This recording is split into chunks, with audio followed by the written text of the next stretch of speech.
Depuis 1989, des centaines d'acteurs du débat public sont venus échanger avec des étudiants et un public toujours plus large. Année après année, tous ceux qui ont participé à la Cité de la Réussite ont modestement essayé d'apporter leur pierre au débat citoyen. Partager des connaissances, s'intéresser, s'étonner, questionner, apprendre et comprendre les autres.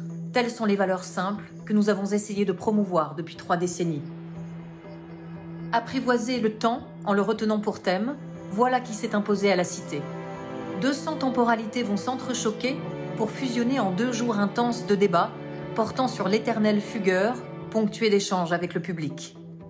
Malgré cette chorégraphie d'idées rythmée par 50 débats, l'expérience humaine laisse penser que ces 2 jours ne dérogeront pas à la règle qui étreint nos vies.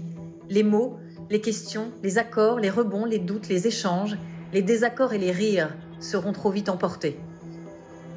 Le défi de la désormais plus que trentenaire Cité de la Réussite ne sera pas de retenir le temps, mais d'y créer ce que l'on retient.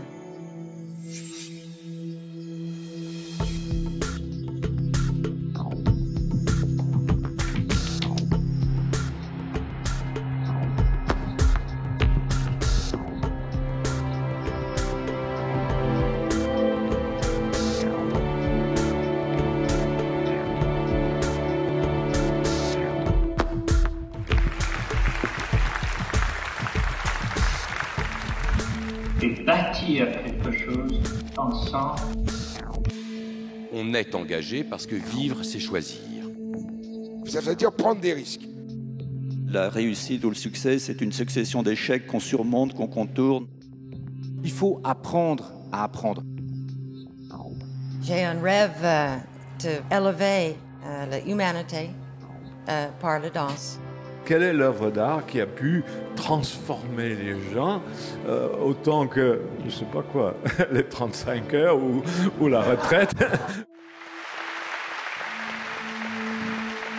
Si ce n'était plus la solution McDonald's qui triomphait. Manger la même chose, penser la même chose dans tous les domaines, ça c'est le contraire de la cohésion. Cette mondialisation est au contraire une grande source de diversité. Je crois aux intelligences collectives. On fait partie d'une unité qui s'appelle l'humanité. Je pense qu'on manque plutôt de tolérance, souvent. On peut respecter quelqu'un qu'on n'aime pas, on ne peut pas aimer quelqu'un qu'on ne respecte pas. La France doit comprendre qu'elle est multiple et que la différence est une chance. Chacun sait qu'il constitue un maillon et que si ce maillon faiblit, tout s'écroule. La lâcheté générale à l'égard de la responsabilité politique. Mais l'idée, c'est d'installer que les hommes politiques sont complètement déconnectés des réalités. Nous sommes entrés dans un nouveau siècle et déjà, il est en danger.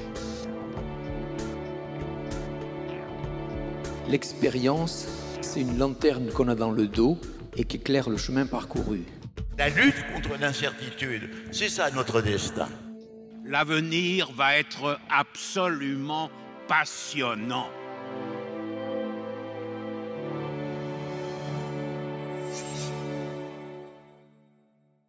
Bonjour, est-ce que vous m'entendez? Oui, très bien. Bonjour à tous. Alors, nous commençons très vite, puisqu'on a juste 1h30. Nous avons la chance d'avoir David Elbaz, astrophysicien au CEA, directeur scientifique d'ailleurs du département d'astrophysique au même CEA. Et en plus, il a écrit, auteur de plusieurs ouvrages de vulgarisation, dont le dernier, qui peut être très utile en ce moment avec toutes les révolutions qu'il y a sur la compréhension de l'univers, La plus belle ruse de la lumière. David, vous avez, je crois, une 20aine de minutes, si je ne me trompe pas. Moi, je suis le modérateur de fortune, parce qu'il y a eu des petits changements. Le Covid, vous savez, avance vite. Et puis après, nous aurons des questions des étudiants et bien sûr des questions de la salle. David, à vous. Merci. Merci beaucoup, Frédéric. Bonjour, je suis vraiment ravi d'être ici, dans cet endroit qui est bien sûr historique. Et on a vu les présentations des uns et des autres. Et chaque mot-clé qu'on a entendu me nourrit. Et peut-être, je vais essayer de rebondir un peu sur ces idées qu'on a entendues dans ce que je vais dire. Et j'aimerais commencer par une petite anecdote qui s'est passée le 17 mars 2022. Voilà, il y a un journal d'astronomie qui s'appelle Astronomie and Astrophysics. C'est le journal européen avec le comité de lecture. Donc je suis le directeur de rédaction et qui est financé par 27 pays membres. Et on a eu une réunion virtuelle sur Zoom avec les 27 représentants des pays membres le 17 mars dernier. Et le sujet, c'était, faut-il ou pas continuer d'accepter des articles publiés par des auteurs russes, sachant qu'on était en plein cœur de la guerre en Ukraine. Et donc c'est un problème, la science est-elle un pont qui dépasse les problèmes des uns et des autres, etc. Et la parole fut donnée au professeur Yatskiv, qui est le fondateur de l'astronomie ukrainienne et qui se trouvait dans l'observatoire de Kiev au moment où il parlait. Il a commencé à nous parler en nous disant qu'il n'était pas favorable à ce qu'on censure les individus, les chercheurs russes. Et puis, au plein milieu de son discours, il s'est arrêté, on entendait la sirène qui résonnait. Il nous a quittés, il s'est excusé, il nous a quittés, il est allé se réfugier dans les sous-sols de l'observatoire parce que c'était la période où Kiev était encore sous les bombardements. Alors, il y avait une émotion qui était palpable sur les pixels de nos écrans. Moi, d'habitude, quand je suis dans une réunion Zoom, j'ai vraiment l'impression que tout est virtuel, c'est à deux doigts. Enfin, c'est tout juste si je n'ai pas le doigt dans le nez pour vous dire à quel point je crois que je suis tout seul et que les gens ne sont pas là. Je ne devrais pas dire ça, je sais, mais c'est pour que vous ayez une image assez claire, pas trop théorique. Et là, par contre, c'était la première fois que face à un écran, j'étais vraiment profondément ému et les 27 représentants étaient tous dans la même situation. On a continué un peu à parler, le professeur Yatskiv est revenu et il a repris comme si de rien n'était. On a conclu qu'on ne voulait pas censurer les auteurs russes, mais à la limite, le sujet, c'était pas vraiment ça. Ce qui était le plus intéressant, le plus marquant pour nous, c'était ce silence, cet écran vide et cette incursion du présent qui s'était immiscée dans nos préoccupations de chercheurs qui travaillent sur un univers qui a 13,8 milliards d'années et dont on a l'impression qu'on peut l'étudier tranquillement, paisiblement chez soi. Il y a eu un choc entre le temps présent, le choc entre la réalité du présent et puis cet univers. Et là, cet homme, ce professeur Yatskiv, qui était frêle, qui était vieux, il est vraiment un des plus anciens astronomes d'Ukraine, considérait que ça méritait de risquer sa vie pour étudier l'univers, malgré le fait que ça semble être un lieu lointain qui ne nous concerne pas. Et ça, pour moi, c'était une leçon fondamentale, à l'époque actuelle en particulier, où certains de mes collègues, par exemple, se disent « mais attendez, on est dans une situation de crise fondamentale, une crise écologique, hein, avec le problème du réchauffement climatique, la chute de la biodiversité, l'épuisement des réserves naturelles, la pandémie. Et on se permet de lancer un nouveau jouet, le télescope spatial James Webb, qui a été lancé en plus le jour de Noël, le 25 décembre 2021, histoire de dire que c'est vraiment notre jouet. Il se trouve que la plus profonde image de l'univers qui a été réalisée par le télescope spatial Hubble, qui s'appelle le champ profond de Hubble, le Hubble Deep Field, a été réalisée le 25 décembre 1995. Et il se trouve que Jean-François Clairvoy, l'astronaute, m'a raconté récemment qu'en 1999, quand le télescope spatial Hubble allait s'arrêter, il y a une mission de la navette qui est allée là-bas pour le réparer, et il était en charge du bras mécanique qui devait libérer le satellite pour qu'il puisse repartir. Il l'a libéré le 25 décembre 1999. Allez expliquer aux gens qu'on n'est pas en train de jouer après que tout ce qui se passe, ça se passe le jour de Noël.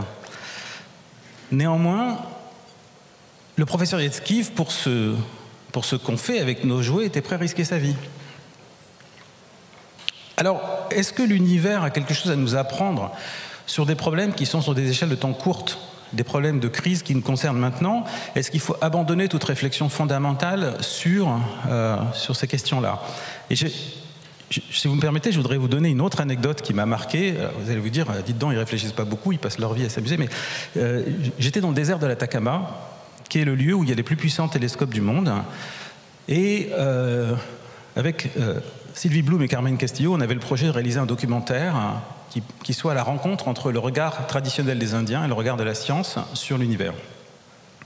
Mais seulement quand on est arrivé sur place, elles m'ont dit un truc qu'elles avaient oublié de me dire, c'était que les deux Indiens que j'allais rencontrer, Carlos Aguiar, chef de communauté indienne, et Don Cecilio, un chaman, avaient mis une condition préalable à la réalisation de ce documentaire. Ils avaient dit, on va lui poser quelques questions. Et selon les réponses qu'il va nous donner, on acceptera ou pas de faire le documentaire. Et là, je dis, mais et si jamais je ne donne pas les bonnes réponses? Eh bien, on reprend l'avion, on repart pour Paris. D'accord. On était déjà à plus de 3000 mètres d'altitude, donc avec un petit peu d'oxygène en moins, et les montagnes qu'on voyait, elles passaient au-dessus de 5000. Et donc je me retrouve sur une chaise devant une bicoque au milieu du désert, et là, la question qui arrive, c'est, bon, nous, quand on regarde le ciel, c'est pour que ça apporte quelque chose aux hommes. Alors vous, ça sert à quoi ? Je ne m'attendais pas du tout à ça, je m'attendais plutôt à quelque chose du style, vos télescopes, c'est pourquoi, c'est joli, etc. Non, alors... Là, j'ai eu un moment d'arrêt et j'ai eu une question qui est un peu similaire à celle dont je vous parlais tout à l'heure et celle dont je voudrais vous parler aujourd'hui. Et je vais essayer de vous dire pourquoi je pense que plus que jamais, ce retour en arrière sur l'histoire de l'univers comme une source d'enseignement, parce que c'est l'histoire de nos origines et ce n'est pas un univers lointain qui ne nous concerne pas, est plus que jamais fondamental.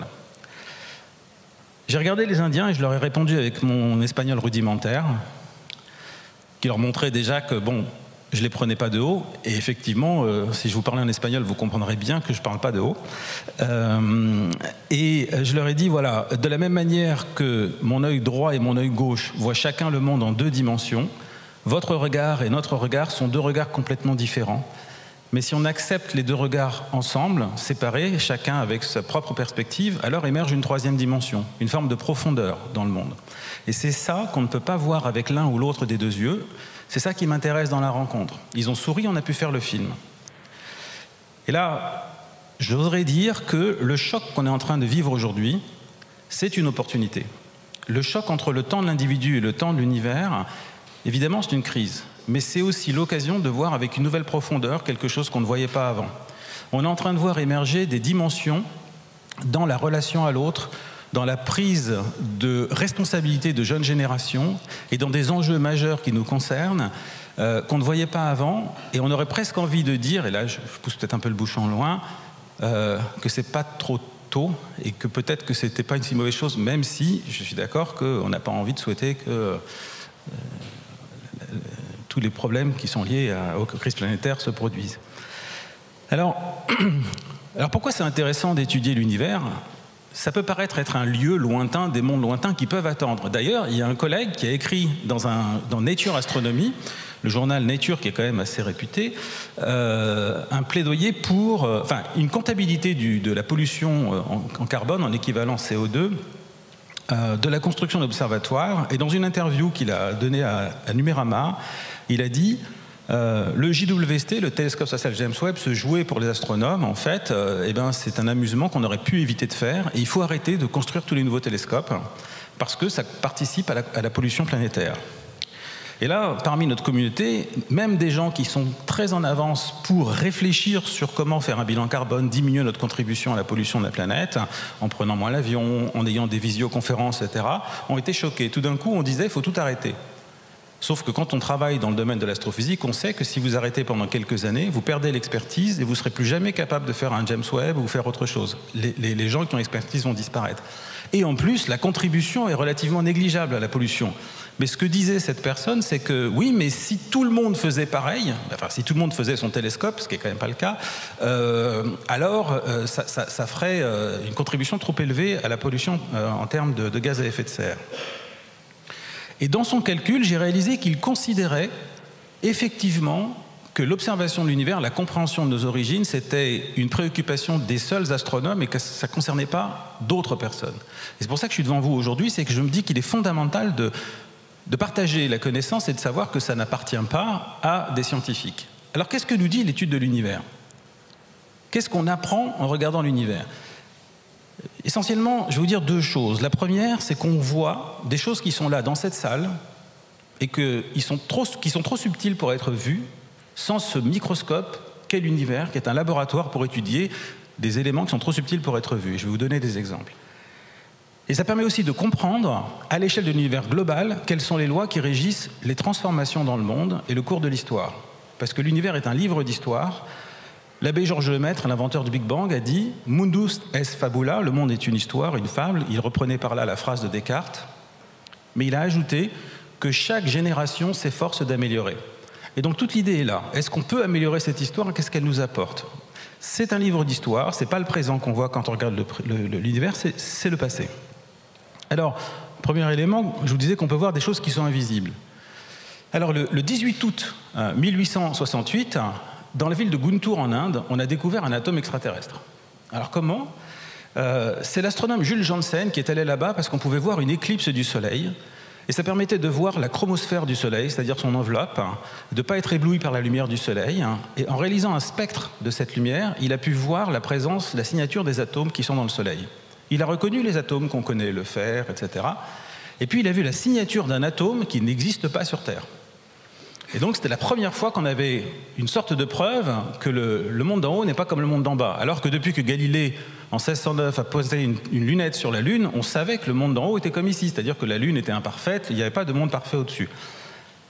14 ans après, Luigi Palmieri étudie la lave du Vésuve et il découvre la signature de ce même atome. Il avait toujours été là, mais on ne le voyait pas. Il était trop subtil, il était inerte. C'est l'atome d'hélium. On l'a appelé hélium parce qu'on l'avait vu dans le Soleil qui s'appelle Hélios. Et maintenant on sait qu'il est là.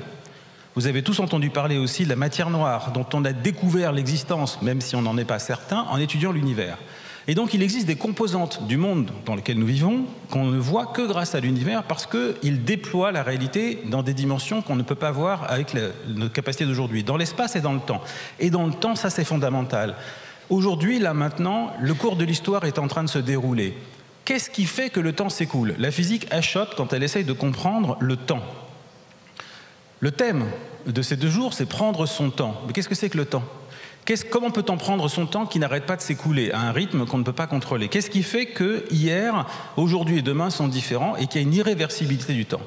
C'est quelque chose qu'on peut voir directement en étudiant l'univers et c'est en totale contradiction ce qu'on voit en étudiant l'univers avec ce que vous trouvez sur Internet et dans pas mal de livres de vulgarisation et même de grands scientifiques. Qu'est-ce que disent ces sources d'information ? Elles disent la chose suivante, c'est que le temps est régi par ce qu'on appelle l'entropie, E-N-T-R-O-P-I-E, un principe d'entropie qui augmente tout le temps. Et qu'est-ce que ça veut dire que l'entropie augmente ? Eh bien, toutes ces sources-là vous diront, c'est que le monde tend vers toujours plus de désordre. Que l'entropie, c'est le fait que le désordre est inévitable. Donc si on lit ça, le monde est condamné, c'est une fatalité, de la même manière que si je laisse tomber un verre, il va toujours tomber vers le bas, c'est fatal, eh bien, quelque part serait inscrit dans les lois de la physique le fait que la crise qu'on vit aujourd'hui n'est jamais qu'une extension, une cristallisation d'un monde qui a commencé avec une explosion et qui n'arrête pas d'aller vers plus de désordre. Et donc, à quoi bon faire de la science si c'est pour juste constater le fait que le monde tend vers toujours plus de désordre ? Pourtant, quand on explore l'univers jusque dans ses confins, ce que les satellites et les observatoires nous permettent de faire, qu'est-ce qu'on voit ? On voit qu'il y a eu un Big Bang, une forme d'explosion au tout début de l'histoire de l'univers, à 13,8 milliards d'années. Puis ont émergé les neutrons et les protons, qui sont la coagulation des quarks, qui se sont mis ensemble, qui se sont organisés. Puis les protons et les électrons ont fait les atomes, c'est une forme d'organisation. Qui ont fait les molécules, une forme d'organisation. Qui ont fait les étoiles avec leur cortège de planètes.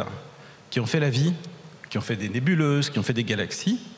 Sans vouloir parler de finalité, la physique n'a rien à voir avec cette histoire de finalité. On peut avoir une croyance dans une finalité ou pas, ça c'est de l'ordre de la croyance. Mais du point de vue simplement scientifique et du constat de ce que dit notre livre d'histoire, le monde n'est jamais allé vers le désordre. Il n'a fait qu'aller vers de plus en plus d'ordre.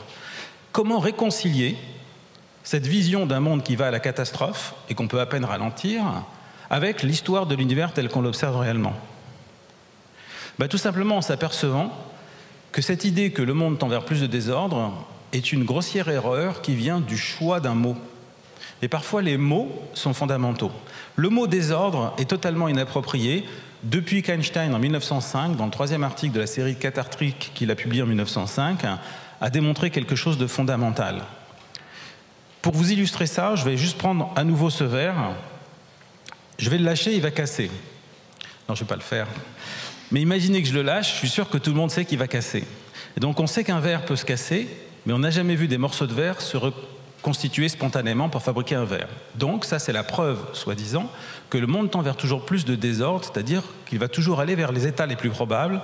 Il est plus probable que des morceaux de verre soient disséminés par terre que réunis dans un verre. C'est ça l'idée qui prévaut dans cette vision du principe, qui est le second principe de la thermodynamique, qui dit qu'on va vers plus d'entropie et donc de désordre. Ça, c'est vrai. Alors qu'est-ce qui est faux là-dedans ? Comment peut-on dire qu'il est faux de dire qu'un verre casse ?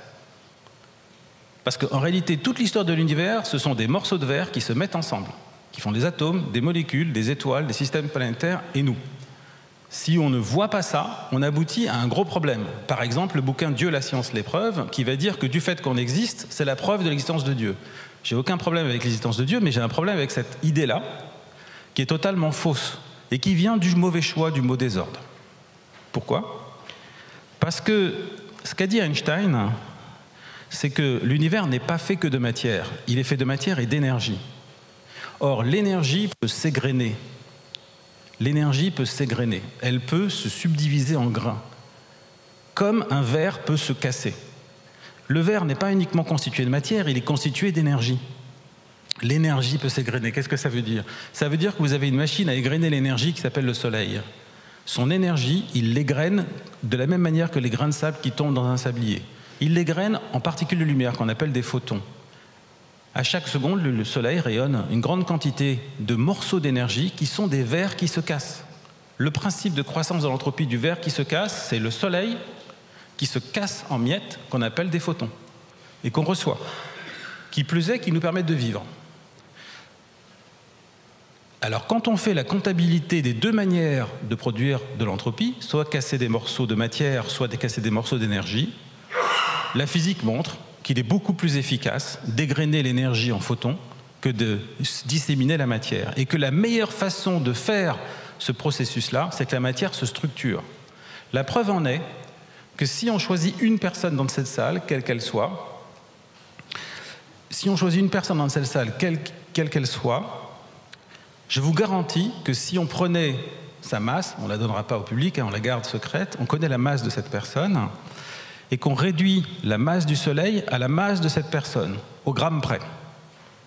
Lequel des deux va rayonner plus de lumière, le plus de photons? Le Soleil, c'est une source de lumière, d'accord? On compare le Soleil avec la masse d'une des personnes, par exemple, monsieur qui est ici. Je ne connais pas votre poids, personne ne peut me le dire, c'est un secret. Vous ne me le dites pas, mais je vais vous donner la réponse, malgré le fait que je connaisse le poids de monsieur. Si le Soleil avait la masse de monsieur, monsieur rayonnerait 200 000 fois plus de photons que le Soleil. Vous êtes 200 000 fois plus lumineux que le Soleil. Et vous pouvez faire le calcul. Et quand vous sortez de cette salle en sachant ça, c'est quand même plus sympa que de vous dire que vous êtes une source de bordel qu'on appelle le désordre ou l'entropie. Et que le monde est condamné à cause de vous, d'accord? Donc c'est quand même plus sympa. Et c'est une réalité scientifique qui se mesure, qui se calcule, et je vous rassure, alors vous allez me dire, alors c'est pour ça que vous êtes plus massif que les autres, parce que vous pensez que vous allez rayonner plus, etc. Bon, non. On va dire par unité de masse. Rien ne peut justifier d'être trop gros. D'ailleurs, c'est là où il y a un enseignement dans l'univers, c'est que si vous prenez une étoile très massive, elle vit moins longtemps parce qu'elle consomme toute son énergie très vite. Et si vous prenez une galaxie très massive, elle vit moins longtemps parce qu'elle consomme aussi toute son énergie très vite. Donc bon, voilà, je ne suis pas un bon exemple par rapport à ça. Et donc, l'univers est une machine à structurer la matière et à faire des structures qui sont de plus en plus efficaces à faire de la lumière. Et la vie, alors quand je dis monsieur ou madame, vous prenez un éléphant, vous prenez un poulet aussi. La vie d'une manière générale.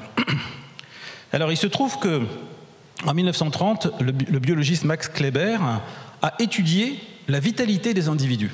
Il a étudié la vitalité des individus et pour la mesurer, c'est-à-dire le rythme auquel se font les réactions chimiques dans le corps humain, pour mesurer ça, il a mesuré le taux de rayonnement des êtres humains, donc la chaleur rayonnée, parce que c'est la quantité de lumière que vous produisez.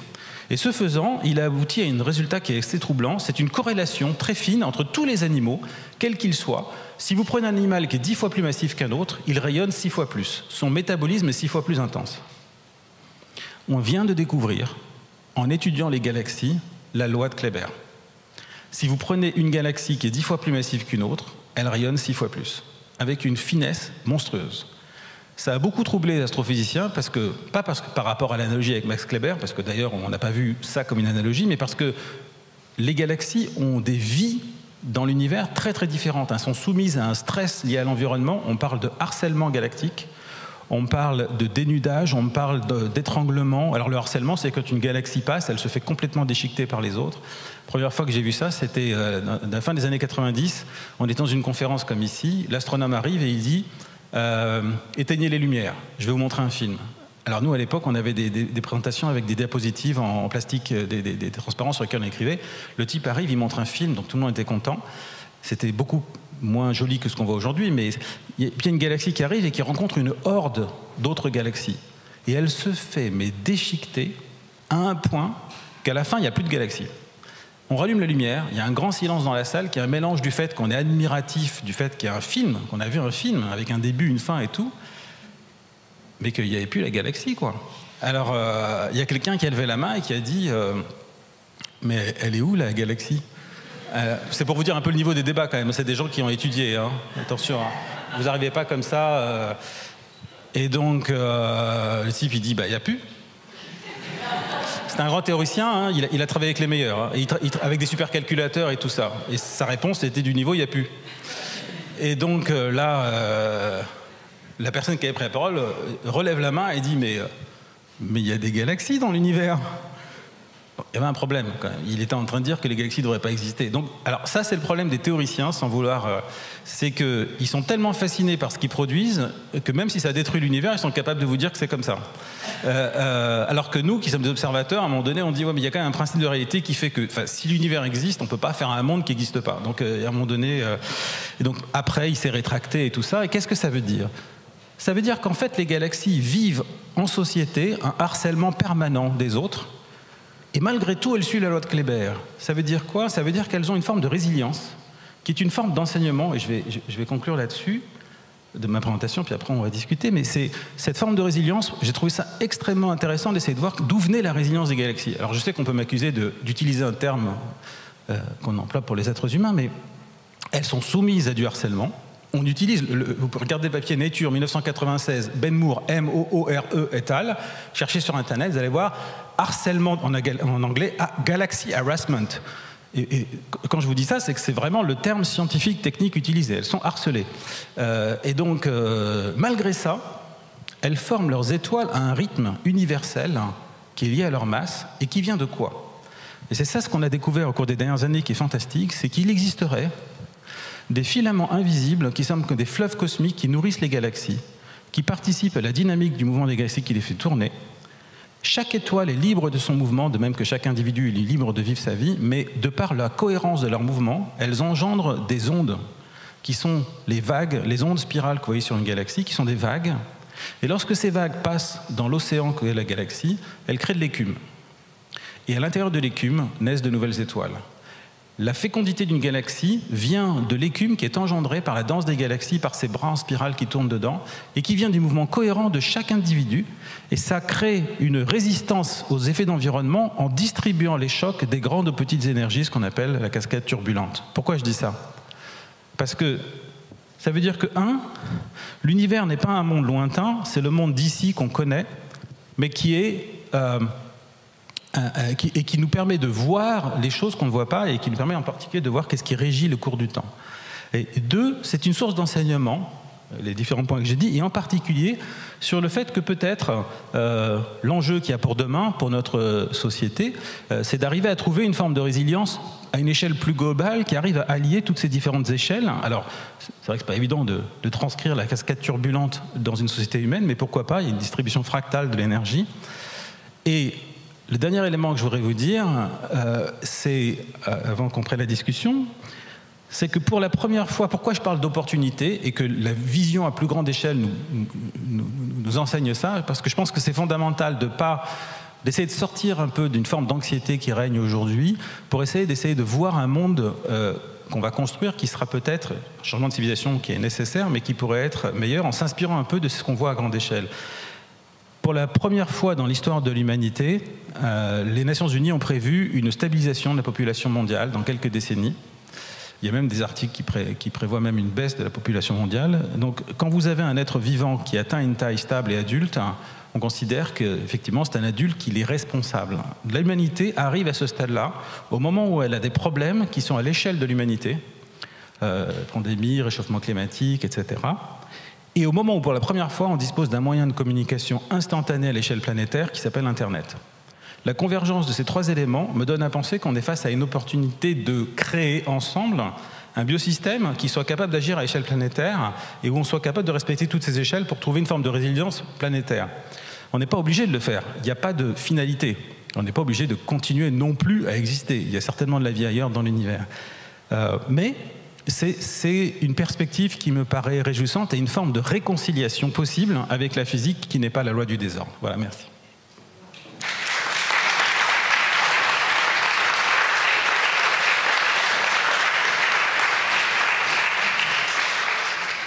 Merci beaucoup David sur cette découverte là où effectivement l'astrophysique devient une loupe de notre quotidien quasiment, si j'ai bien compris. La parole est à certains étudiants juste avant que la salle puisse intervenir. Je vous en prie. Bonjour. Bonjour. Je m'appelle Paulin Bonnefoy, je viens de l'EPF et j'ai bien écouté ce que vous avez dit. Vous avez parlé avec beaucoup d'humanité et de l'univers, notamment avec ce professeur Yatsikif et avec ce film avec les Indiens. Et en plus de ça, vous avez même comparé les galaxies avec l'homme, donc avec le harcèlement, l'homme avec l'univers, avec l'entropie et le bazar que visiblement il n'engendrerait pas. Et selon vous, et selon votre expérience au sein de l'Institut de recherche autour des lois fondamentales de l'univers, est-il naturel pour l'homme de se soucier de l'univers? C'est une bonne question. En fait, on se soucie pas vraiment de l'univers. D'abord, parce que l'univers tel qu'il est aujourd'hui, on ne le connaît pas. On ne peut voir l'univers que comme un livre d'histoire. Si toutes les étoiles de l'univers s'étaient éteintes, on ne le saurait pas. Parce qu'il faudrait des millions et des milliards d'années pour savoir que les étoiles des autres galaxies sont éteintes. On ne pense pas qu'elles se sont éteintes, mais on n'a accès qu'à une histoire. Et donc, on essaye justement, comme le disait l'abbé Lemaître, de faire il disait l'univers est une histoire que chaque génération s'efforce d'améliorer. On n'essaie pas d'améliorer l'univers, on ne se soucie pas nécessairement de l'univers, mais on essaye de prendre l'univers comme une source d'enseignement. Alors effectivement, malgré tout, je comprends dans votre question que comment peut-on choisir entre l'étude de l'univers et l'action immédiate maintenant pour agir aujourd'hui, ici et maintenant, pour faire que nos conditions soient meilleures. Et ça, c'est une question fondamentale qu'on retrouve à toutes les époques où la première chose qu'on a envie de sacrifier quand on a une urgence, c'est l'art et la science. L'art et la science peuvent paraître deux mondes complètement différents. Or, c'est le moyen pour l'homme et la femme, enfin l'être humain, de déployer l'imaginaire, de déployer le champ des connaissances et de prendre véritablement cette dimension d'être humain. Quand j'ai rencontré José Saramago, l'écrivain qui a eu le prix Nobel de littérature, à un moment donné, il avait écrit un livre qui était assez pessimiste, plusieurs livres qui étaient assez pessimistes sur l'être humain. Et j'étais allé le voir et j'ai dit, mais vous savez, peut-être que dans l'être humain, il reste quand même un petit quelque chose. Parce qu'il était pratiquement condamné d'après ce qu'il disait, mais des fois, vous savez, en science, on voit qu'un petit grain peut changer des choses. Et là, il m'a dit, ça c'est parce que vous êtes naïf. En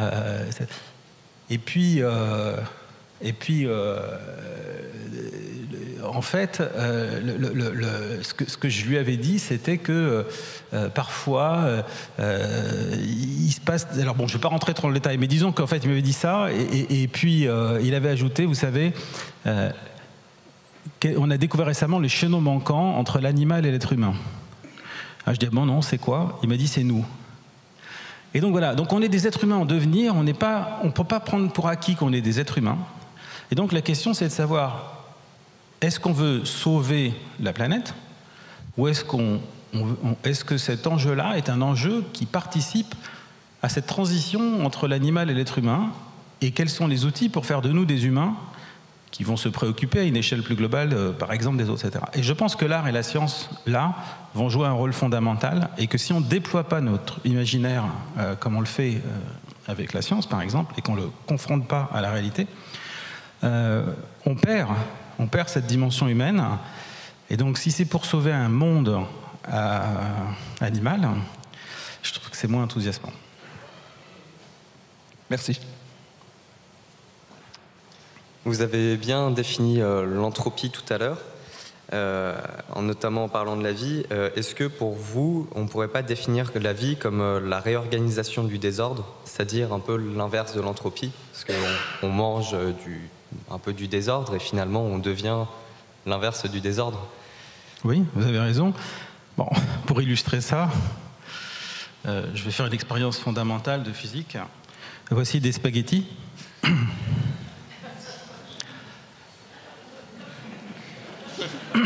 Je sens que j'ai perdu un petit peu de ma crédibilité auprès de vous. David Elbaz, c'est pas celui qui est censé travailler avec des supercalculateurs, avec le télescope de James Webb, 10 milliards, etc. Ou c'est celui qui vient avec des spaghettis La question est la suivante. tout coûte un coût énergétique, même une pensée. Alors, la pensée que vous avez là, quand vous vous dites « mais qu'est-ce qu'il nous dit là ?» Cette pensée-là, vous savez combien elle coûte d'un point de vue énergétique? Elle coûte, je vais vous montrer.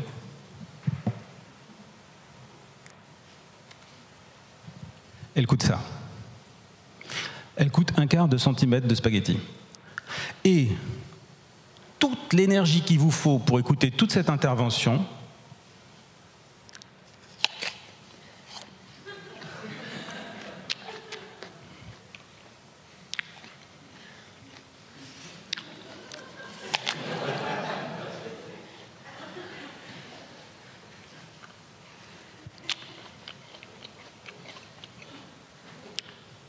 elle coûte 2 bouchées de pommes. Donc tout est une question d'énergie. Mais qu'est-ce que c'est que l'entropie? L'énergie, c'est déjà flou, mais on a déjà vu ce que c'était que l'entropie pour penser pendant une intervention. Seulement, dans l'univers, l'énergie ne change pas. Elle se conserve. Donc comment vous allez décrire l'évolution de l'univers puisque l'énergie ne change pas? C'est là où on a introduit la notion d'entropie qui veut dire transformation en grec.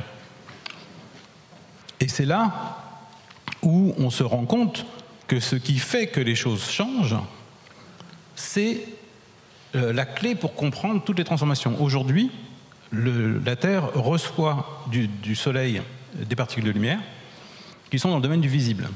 Chaque particule de lumière du Soleil, lorsqu'elle arrive à la surface de la Terre, elle est égrenée en 20 particules de lumière moins énergétiques dans des photons qui sont dans le domaine de l'infrarouge moyen. Chacun de ces photons, lorsqu'il repart, n'a plus assez d'énergie pour traverser la couche de l'effet de serre. Et donc il revient. Et donc les photons se multiplient. Et donc la source de pollution terrestre aujourd'hui principale devient la lumière qui est la source de la vie. Donc il y a un paradoxe. Pourquoi? Parce qu'on n'a pas laissé l'énergie se libérer dans l'espace. On n'a pas ouvert l'espace de liberté de la lumière. Donc l'effet de serre est bien là. Mais c'est un problème d'entropie.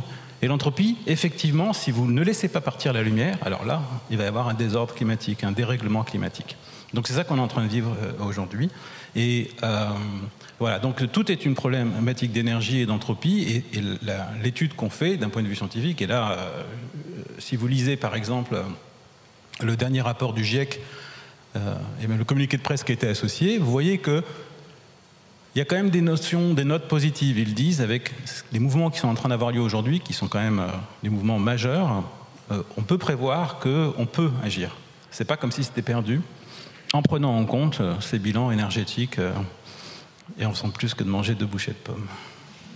Merci beaucoup. Bonjour, donc moi je m'appelle Antonin Philippi, je viens de terminer mon master en économie et je vais poursuivre un peu la question de mon camarade en me faisant ici la voix de l'anxiété et comme tout économiste de celui qui est plus pessimiste. Justement, on parlait au tout départ de votre livre La plus belle ruse de la lumière, dont le sous-titre, me semble-t-il, est « Et si l'univers avait un sens ?» Et toute le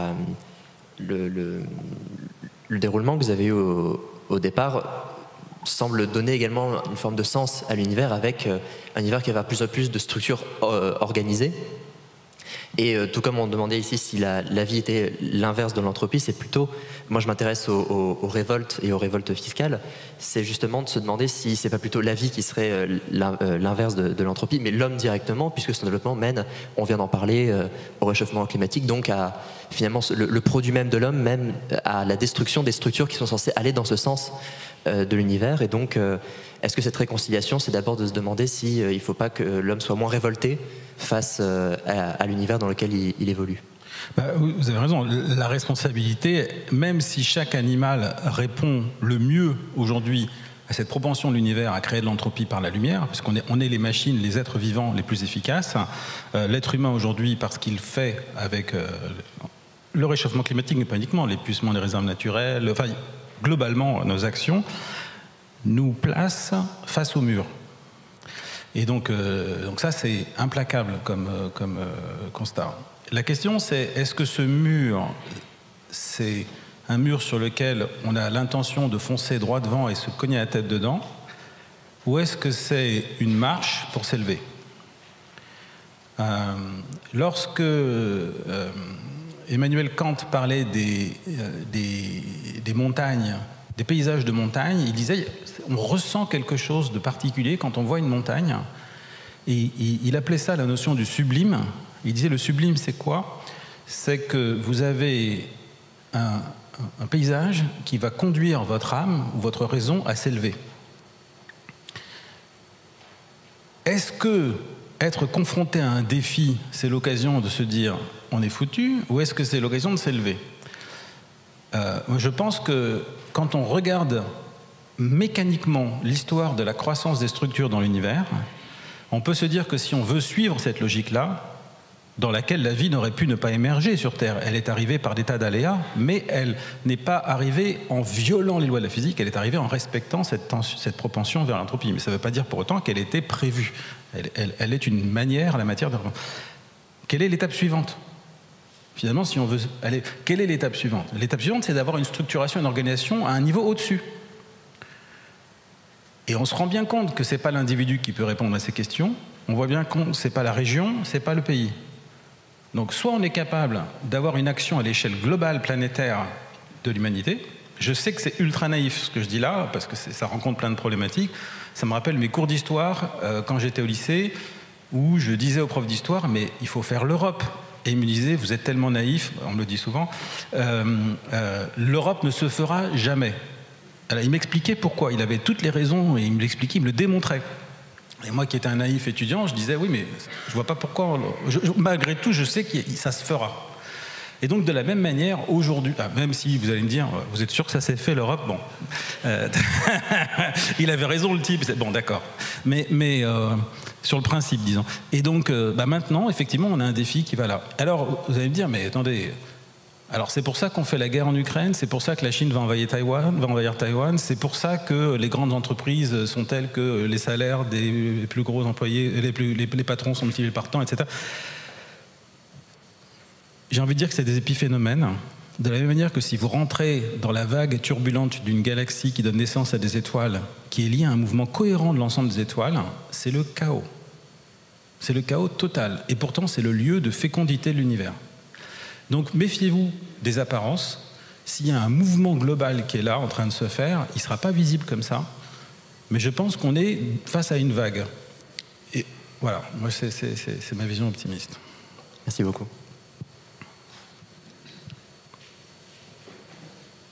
Et alors, puisque nous avons parlé de l'homme, et qu'à la fin de votre discours tout à l'heure, vous avez dit l'univers est intéressant puisque nous y sommes, ça m'a fait penser à une question. Je m'interrogeais sur la nécessité de la vie dans l'univers pour qu'il soit intéressant. Entre autres, est-ce que nous sommes essentiels à l'univers, nous, humains? Je ne pense pas qu'on soit essentiel à l'univers, c'est-à-dire qu'en fait, l'univers n'est pas une machine consciente. Enfin, on peut très bien avoir une vision religieuse, etc. Et dans ce cas, il y aurait une autre réponse. Moi, je vais vous donner une réponse scientifique, mais qui n'est pas une réponse définitive. C'est une réponse juste de ce qu'on sait avec la science. D'un point de vue scientifique, le fait que l'être humain, comme le poulet, le serpent et autres, soient des machines à égrener la lumière plus efficaces que toutes les autres structures et donc à créer de l'entropie, et donc qu'ils répondent au mieux au sens de la pente, montre qu'ils ne sont pas arrivés par un pur hasard, ils sont arrivés par une loi logique. Mais ça ne veut pas dire qu'ils étaient prévus. Ça veut dire qu'en fait, la vie aurait très bien pu ne jamais émerger dans l'univers, de la même manière que lorsque l'eau coule le long d'une pente, elle peut arriver en bas ou pas, etc. Et puis le fait qu'elle arrive en bas de la pente, vous n'allez pas dire l'eau voulait intelligemment aller en bas de la pente. Non, il y a une pente. Voilà. Donc est-ce qu'il y a une pente dans l'univers? Oui, il y a une pente.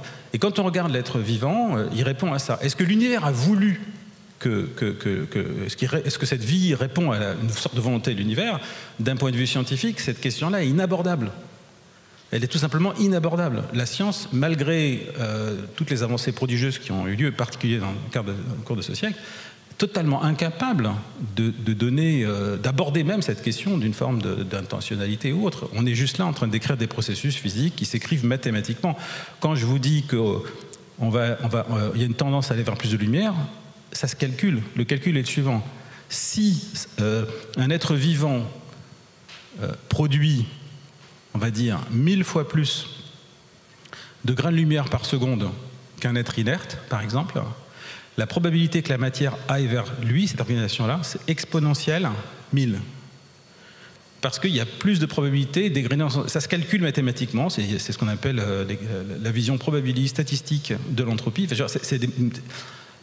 dire à partir de ça qu'il y a une intention, que l'univers a voulu que l'exponentielle soit la fonction mathématique qui régit l'évolution d'un système, vous voyez que là, on va commencer à extrapoler un peu loin, quoi. Donc, mais voilà, donc on n'est pas simplement le fruit du hasard, on est simplement dans les lois de la physique, mais de même que le cristal de glace est une organisation de la matière, et on ne peut pas dire que l'univers a voulu faire des cristaux de glace. Donc on est juste un peu mieux structuré, mais bon. Mais ça change tout de le savoir, et j'ai des collègues qui vont avoir une sorte d'appréhension à le dire, parce qu'on va pouvoir croire qu'il y a une forme d'intentionnalité, qu'on revient à Teilhard de Chardin, par exemple, du point oméga, etc.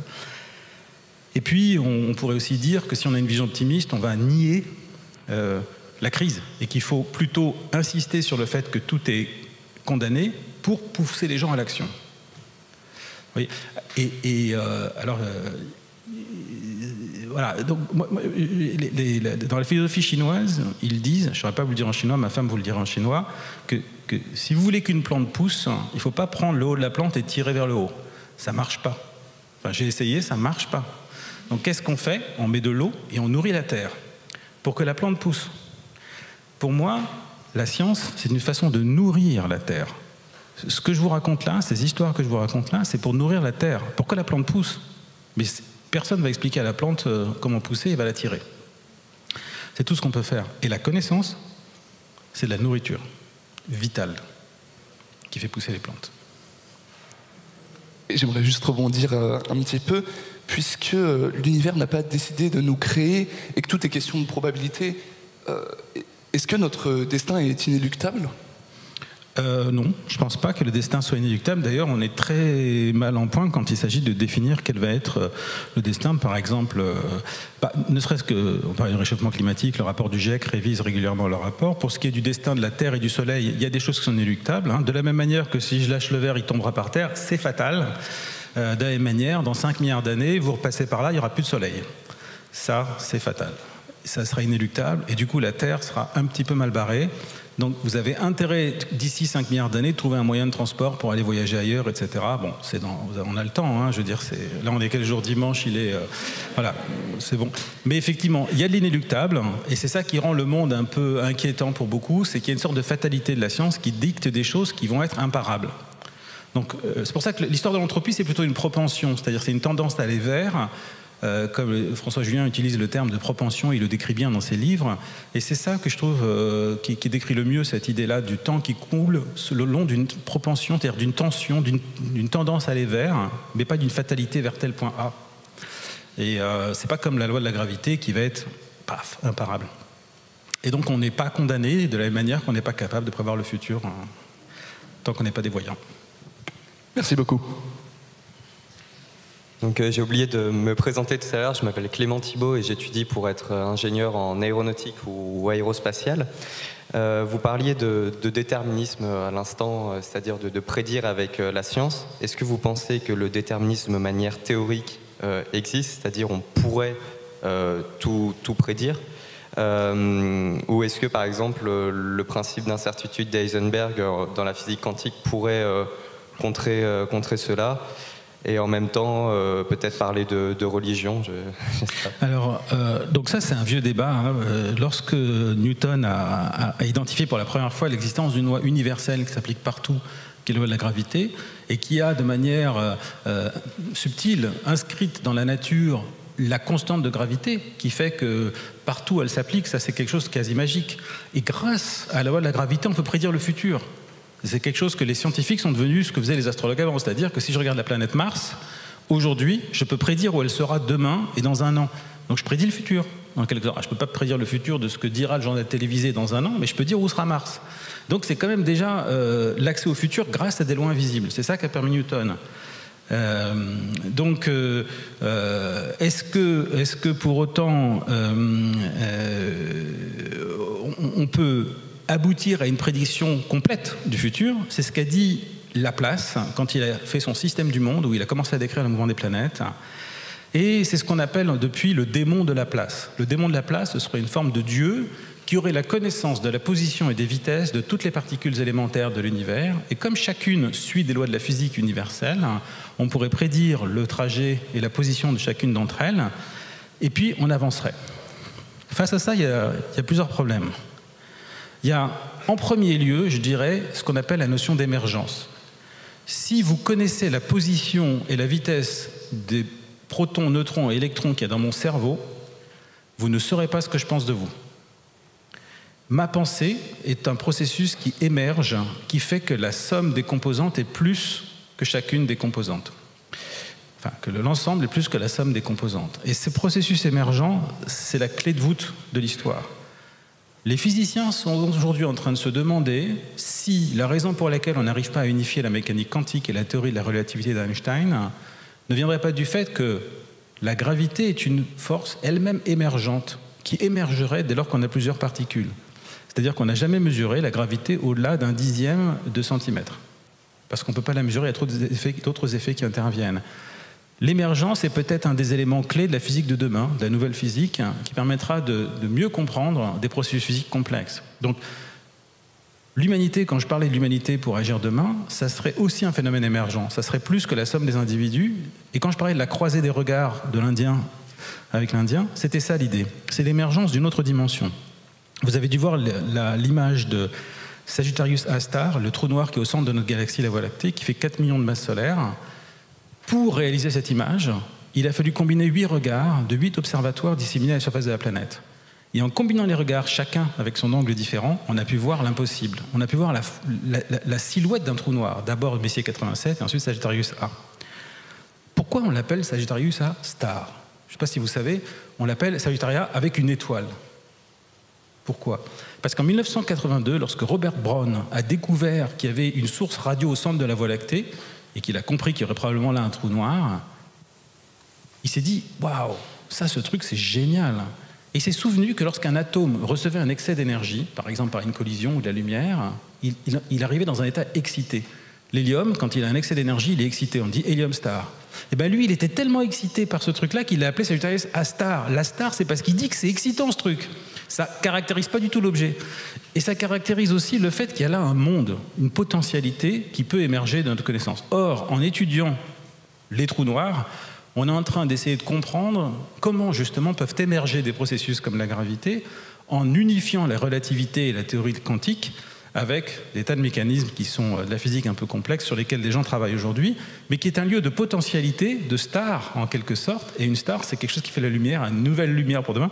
Et donc je dirais que l'émergence, c'est une des clés. Bien sûr, il y a aussi le principe qu'on appelle d'incertitude, mais qui veut en réalité dire que c'est un principe d'indétermination. C'est-à-dire que ce n'est pas parce qu'on n'a pas une connaissance de l'état de la particule, c'est juste qu'elle n'est pas déterminée. Sa position n'est pas déterminée. Et donc ce principe-là fait effectivement que ça introduit directement dans le monde des particules une forme de hasard irréductible, qui rend impossible le démon de la place.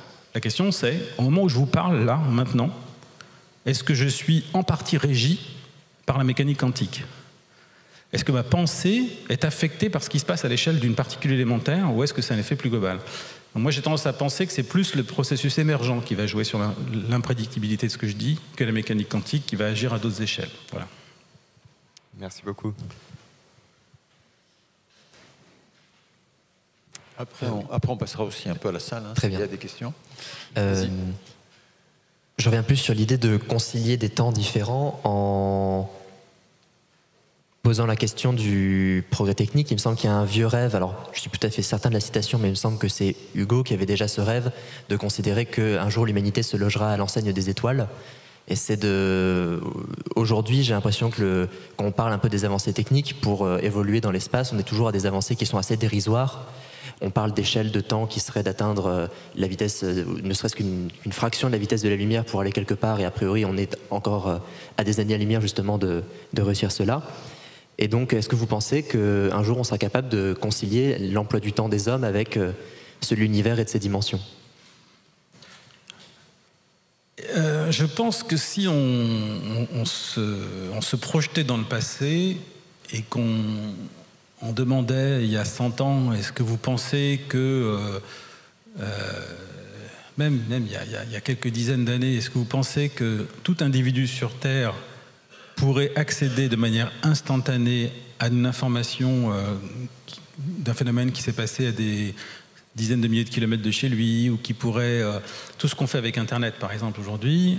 Moi, j'avais lu un livre de science-fiction où dans cette histoire-là, et qui était vraiment de la pure science-fiction, quand quelqu'un était dans un endroit, il y avait un truc qui s'appelait l'infosphère. Et c'était un truc complètement virtuel, et quand il se connectait à l'infosphère, il avait accès à ce qui s'était passé dans cet endroit-là, il avait accès à ce qui se passait ailleurs, etc.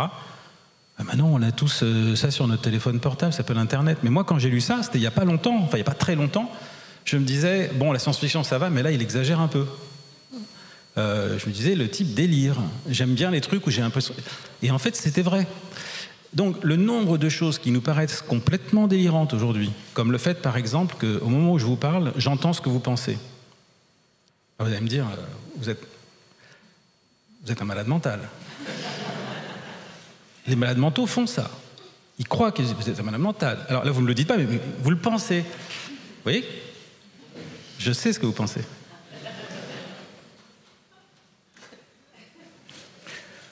Difficile de savoir ce qu'on pensera demain.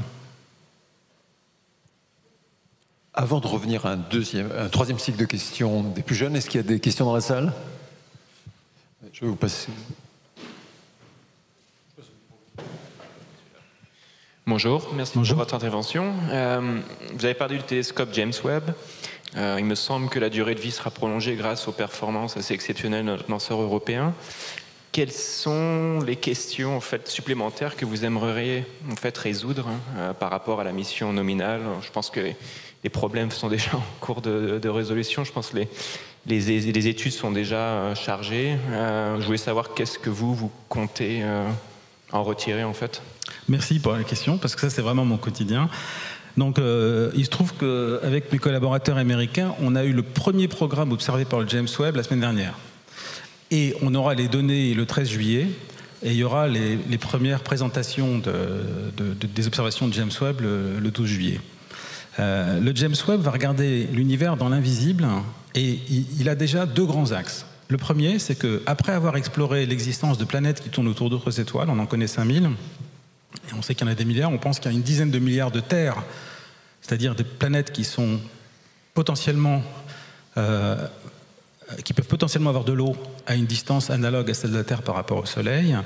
Et il y a des centaines de milliards de galaxies dans l'univers. Donc après ça, maintenant, on est en train d'essayer de diagnostiquer la composition physico-chimique des atmosphères de ces autres planètes pour commencer à définir un diagnostic de possibilité d'existence de vie ailleurs dans l'univers, des biosignatures.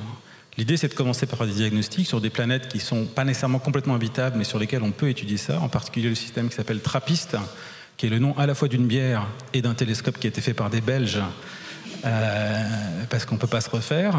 J'ai un copain qui est belge, il n'arrête pas de me proposer de la bière quand je vais chez lui. Moi, je n'arrive pas à boire la bière, j'ai du mal à le digérer. Et il me dit, alors une gueuse? Et il ne peut pas comprendre. Il ne peut pas comprendre. Donc je le connais depuis des années, il n'a jamais compris que je ne pouvais pas boire de bière. Et donc avec TRAPPIST, on a des systèmes qui sont analogues à la Terre, et c'est un des premiers systèmes qui va être observé, dont on va avoir des résultats très prochainement. L'autre, c'est d'aller voir les premières lumières de l'univers, les premières galaxies, les premiers amas globulaires, pour voir si même la théorie qu'on utilise pour comprendre la naissance des structures est vraie ou pas. Si on commence à voir, par exemple, on commence rien que dans les premières images qui ont filtré, des images de calibration, j'ai déjà des collègues qui se disent il y a un truc qui cloche. Regarde cette image, c'est censé être une étoile, ils ont montré l'étoile, les gens de la NASA se sont dit avec ça ils vont pas faire de science. Sauf que tout le monde s'est jeté dessus et a commencé à regarder il y a combien de gros, combien de petits derrière, parce qu'il est tellement sensible qu'on voit les galaxies derrière. Et là mes collègues, j'étais à un congrès à l'Académie des sciences au Danemark la semaine dernière, et ils disent t'as vu le nombre de petits trucs là? Il y en a plus que normal. Et là on commence à se dire si jamais il y a 10 fois plus de petits trucs que ce qu'on pensait, tout saute. Et donc ce qu'on appelle la sérendipité, c'est-à-dire cette émergence du hasard qui va faire émerger de nouvelles idées, c'est ce sur lequel on compte le plus, même si on a défini des programmes extraordinaires. Dans l'univers lointain, si jamais il se comporte différemment, c'est peut-être que la matière noire n'existe pas. Et à ce moment-là, il faut changer les lois de la physique, parce que la matière noire, c'est ce qui nous permet de colmater la théorie. Qui sait, un jour on va peut-être voir qu'il y a des planètes qui se comportent différemment des nôtres. Voilà. Donc en fait, il y a un potentiel là qui est énorme et qui était totalement inaccessible avant le James Webb. C'est pourquoi lorsque ce collègue dit le James Webb est un jouet, en fait ce dont il ne se rend pas compte, il croit qu'on peut puiser dans les données des autres observatoires les réponses aux questions. En fait non. Ces questions-là, par exemple, si vous voulez voir du méthane, de l'eau, de la phosphine, du monoxyde de carbone dans l'atmosphère d'une exoplanète, il faut regarder autour de 10 micromètres. 10 micromètres, c'est quelque chose que la lumière ne passe pas à l'atmosphère. Il faut aller dans l'espace. Et si vous n'êtes pas loin de la Terre, là on est à 1,5 million de kilomètres de la Terre, c'est la Terre qui est une source de lumière qui vous éblouit. Il n'y a que ça qu'on peut faire. Et si vous n'avez pas un grand télescope, c'est des espions, ils veulent savoir la suite, mais de toute façon, il y a embargo jusqu'au 12 juillet. On ne dira rien. Mais si vous n'avez pas un grand télescope, l'infrarouge moyen, ça fait des grosses taches, vous voyez rien. Donc, il faut un James Webb pour répondre à ces questions-là. Et donc, voilà, on attend avec impatience. Oui. Une autre à l'arrière, oui, s'il vous plaît. Oui, Philippe Devos, directeur général de l'EPITA, merci pour votre intervention. Je voulais revenir sur le lien que vous avez fait avec la question de l'émergence et la question de l'éventuelle finalité. Et je voulais vous demander, de votre point de vue, si le libre arbitre est une propriété émergente de l'homme. J'espère. On va chez Descartes, là. J'espère. C'est-à-dire que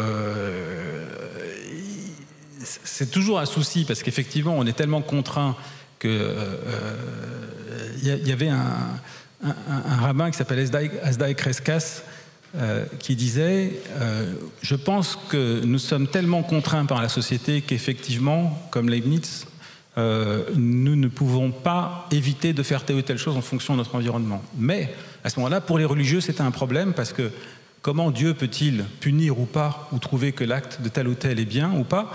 Comment peut-on parler de bien ou de mal si de toute façon vous êtes conditionné? Et là il répond, ça dépend de notre adhésion ou pas à l'action qu'on commet. Et donc même si au moment où je vous parle, je suis là pour des raisons qui m'ont contraint à être ici, qui font que voilà, on m'a invité, machin, en pratique, notre adhésion ou pas à notre comportement déjà est le début de l'émergence d'une forme disons, de libre arbitre. Est-ce que cette capacité-là peut arriver à faire que nos actes vont nous permettre de prendre une orientation différente de celle vers laquelle on est conditionné? J'avoue que je suis un peu démuni pour répondre à cette question, et à nouveau, je vais utiliser mon joker de naïf, où je vais dire que j'ai tendance à y croire, et que... mais effectivement, d'un point de vue, on est très très loin d'un point de vue scientifique d'aborder la question du libre arbitre. J'ai des collègues qui sont biophysiciens, qui essayent d'étudier où est le lieu, par exemple, de la conscience, etc., de la pensée, et ils se sont rendus compte d'un truc qui est extraordinaire, c'est que on peut maintenant mesurer l'activité des neurones individuelles dans le cerveau. Et donc, vous pouvez regarder dans le cortex visuel. Alors pourquoi? Parce que quand quelqu'un a une épilepsie, on va ouvrir le cerveau, on va mettre des électrodes un peu partout, on va refermer, et les électrodes sont reliées par Bluetooth, et on va suivre l'activité des neurones individuels pour savoir quel morceau de cerveau il faut enlever à la cuillère, s'il y a une maladie, quand c'est une maladie très grave. Et ce faisant, ils ont pu étudier l'activité des neurones. Et ils ont vu que, ce qu'ils appellent une activité spontanée du cerveau, qui est fait que plus de 90% de l'activité de votre cerveau, même quand vous voyez quelque chose, ne vient pas de vos stimuli visuels, de ce que vous voyez, mais vient de vos boucles intérieures. Vous êtes en projection totale. Quand vous voyez une table, vous avez des lignes horizontales et une couleur marron, mais vous, ce que vous voyez, c'est une table en bois qui est probablement chaude, qui vous rappelle celle sur laquelle vous étiez quand vous étiez étudiant. Et 95%, c'est ça. Les stimuli, c'est quasiment rien. Donc on est déjà dans un monde d'illusion et dans un monde de projection totale. Et donc dans ce monde-là, on est déjà conditionné par ce monde invisible, par cette... voilà. Et donc la question, c'est... là-dedans, à quel point on peut vraiment faire émerger quelque chose qui soit une forme de libre arbitre. Des gens travaillent dessus, et effectivement, c'est une question ouverte. Pour moi, cette idée-là de l'illusion liée aux 95%, pour conclure là-dessus, je trouve ça très intéressant, parce que nous, en tant qu'astrophysiciens, sans aller jusqu'au libre arbitre, quand on voit une image de l'univers avec des taches bleues et des taches rouges, on ne voit pas des taches bleues et des taches rouges. On voit qu'il a 13,8 milliards d'années, que la profondeur optique de l'univers fait que le redshift de la réionisation a eu lieu à 7,7 environ, et qu'elle s'est terminée à redshift 6 parce qu'après il y a eu les quasars. On voit que la densité baryonique est de temps, et que la quantité de baryons noirs est de temps, que la matière noire est de temps, que l'énergie... Bon, un truc complètement dingue. Alors que c'est des taches rouges et des taches bleues. Tout ça, c'est la projection de notre pensée, qui est une forme d'activité spontanée, qui est la projection de nos théories, de même que quand je vois deux lignes horizontales et verticales et du marron, je vois une table. Mais si jamais il y avait des extraterrestres dans cette salle qui étaient en forme de table, eh ben on les verrait pas. Merci David. Une question. Bonjour Philippe. Bonjour Philippe de Host. En passant, on a vu que vous faisiez dans les pattes, pas plus tard que maintenant. Donc on est assez impressionné. On a vu que c'était pas simple d'être nourri de toute cette culture. Mais vous, là-dedans, qu'est-ce qui vous éclate? Moi, ce qui m'éclate, c'est quand je partage avec vous cette passion et que je vois vos yeux briller. Ça m'éclate. Par exemple. Ce qui m'éclate aussi, c'est quand on va à une conférence qui a les anciens qui sont là, et puis il y a un petit jeune qui arrive et qui fait « Pardon monsieur », et qui vous sort un truc qui déblaye, et qui fait qu'on s'est planté. Ça, j'adore. Quand on casse les théories, ça me plaît. On me critique souvent d'ailleurs en me disant mais ça suffit, dis au moins aux gens qu'on a fait des progrès, parce que si tu passes ton temps à dire à quel point on sait pas et qu'il y a des trucs à savoir, tu dis ouais mais c'est ça qui est excitant quand même. Si c'est pour dire on sait, à ce moment-là, bon d'accord, à ce moment-là ils augmentaient nos salaires, donc autant aller d'un truc plus simple et s'intéresser aux questions. Et effectivement pour moi l'intérêt d'étudier l'univers en particulier, c'est que c'est un mystère tellement insondable et profond qu'on sait que le plus précis qu'on pourra mesurer, ça sera notre niveau d'ignorance. Et ça sera, la connaissance va pas grandir. Quand je monte en haut d'une montagne, je sais pas mieux ce qu'il y avait tout près de moi. Je sais qu'il y a plein de trucs au-delà. Et donc c'est ça le truc qui est extraordinaire, c'est qu'à force de monter dans la connaissance, on s'émerveille. J'ai reçu il y a une semaine un email d'un ethnologue qui m'a dit Hubert Reeves a dit que depuis qu'il sait que quand le soleil se lève, ou quand il voit un coucher de soleil, la lumière du coucher de soleil, ça vient de l'interférence avec l'atmosphère, enfin tous les processus physiques, ça a enlevé une partie de son émerveillement. Et bon, je sais pas, il a peut-être dit ça dans un bouquin. Et moi j'ai répondu à cet ethnologue, je lui ai dit pour moi c'est exactement l'inverse. Avant je voyais le ciel en noir et blanc. Maintenant, je vous le dis, il y a des étoiles rouges, il y a des étoiles bleues. Tant que vous ne le savez pas, vous voyez le ciel en noir et blanc. Si vous regardez la constellation d'Orion, le sablier, celle qui est en haut à gauche elle est rouge, celle qui est en bas à droite elle est bleue. Maintenant que vous savez ça, quand vous allez revoir le ciel, il sera en couleur. Le fait de changer notre connaissance change le monde. Et ça c'est monstrueux, ça m'éclate. Oui, allez-y. Bonjour, merci pour ce débat très passionnant. J'avais une question, parce que moi je suis ingénieur spatial à l'école polytechnique de Montréal, et on avait une question sur les dernières recherches sur le boson W, qui a fait débat là, chez les physiciens. Et on avait une question notamment sur qu'est-ce que ça pourrait apporter dans la compréhension de l'univers, et notamment peut-être dans la matière noire ou d'autres domaines. Et voilà, j'avais une question. Sur le boson ? Oui, voilà, les dernières recherches, notamment américaines, qui sont parues récemment. Alors, sur le problème de la matière noire, on est vraiment dans l'obscurité, on va dire. Parce que là, pour le coup... Non, effectivement, certains disent... donc on essaie de se rattraper aux branches, on essaye, parce qu'en fait, ce qu'on cherche, c'est par exemple une forme de matière qui ressemblerait à celle qu'on prévoit dans certaines théories, par exemple la supersymétrie, où on peut voir, où on cherche des failles dans le modèle standard de la physique des particules. Donc par exemple, quand vous faites référence à l'étude du boson W, par exemple, on va voir qu'il y a une propriété de la particule qui n'est pas exactement celle qu'on pensait.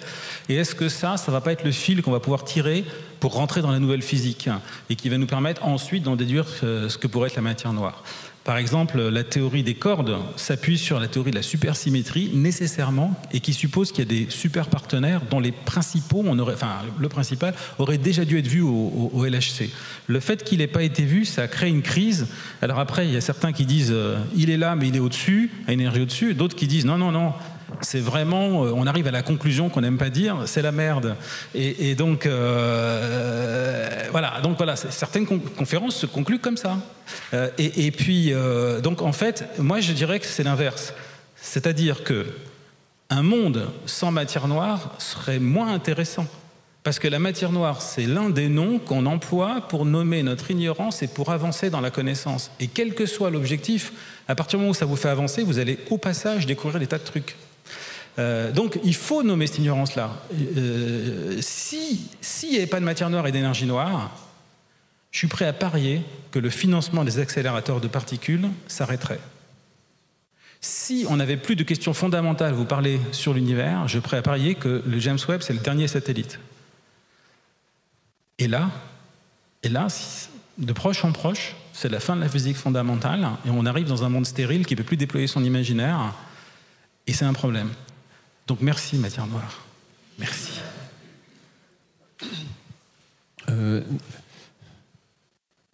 Allez-y.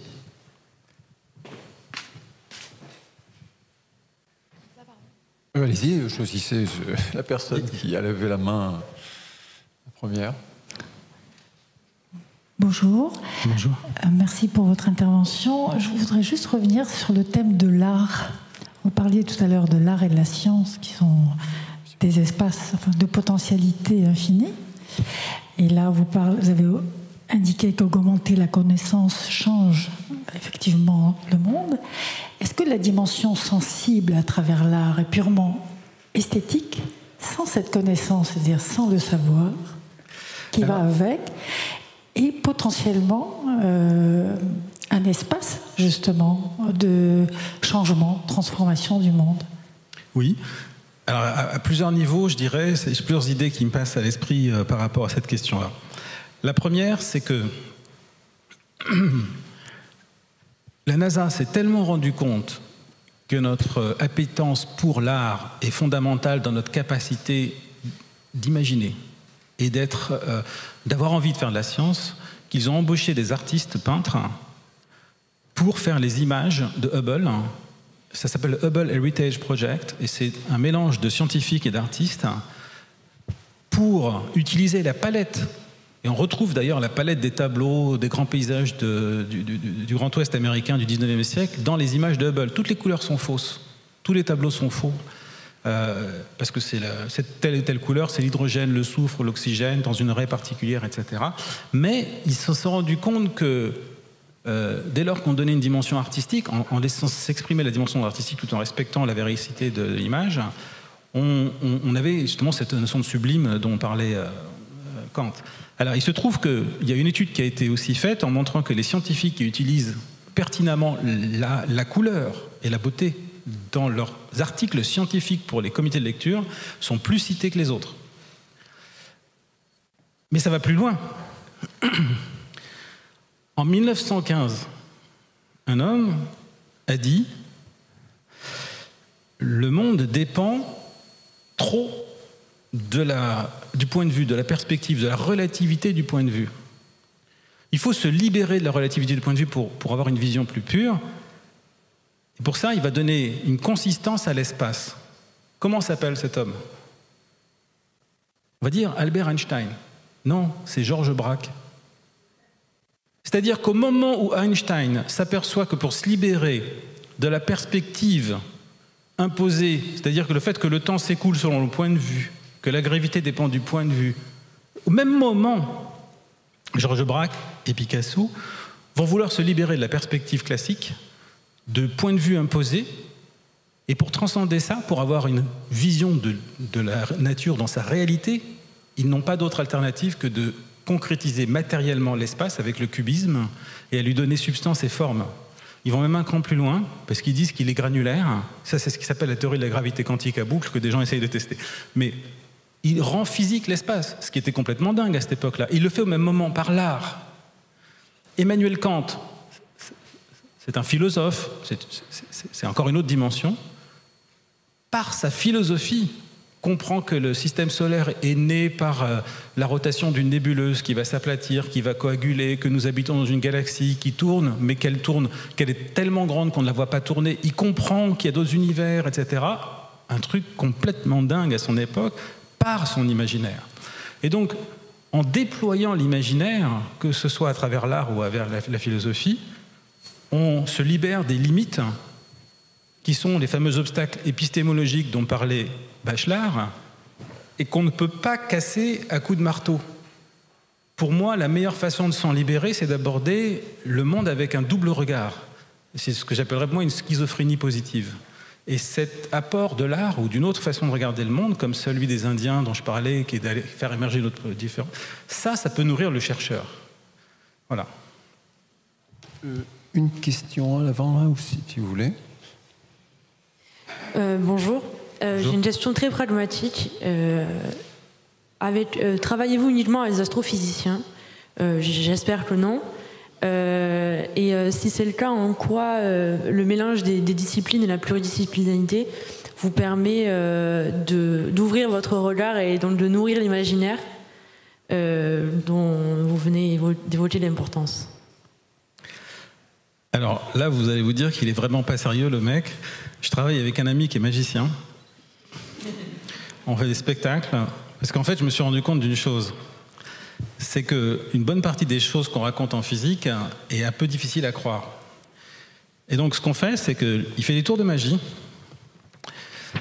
Et les gens se rendent compte qu'il y a des trucs qui apparaissent à partir de nulle part. Il y a des trucs fous où il peut lire dans les pensées, etc.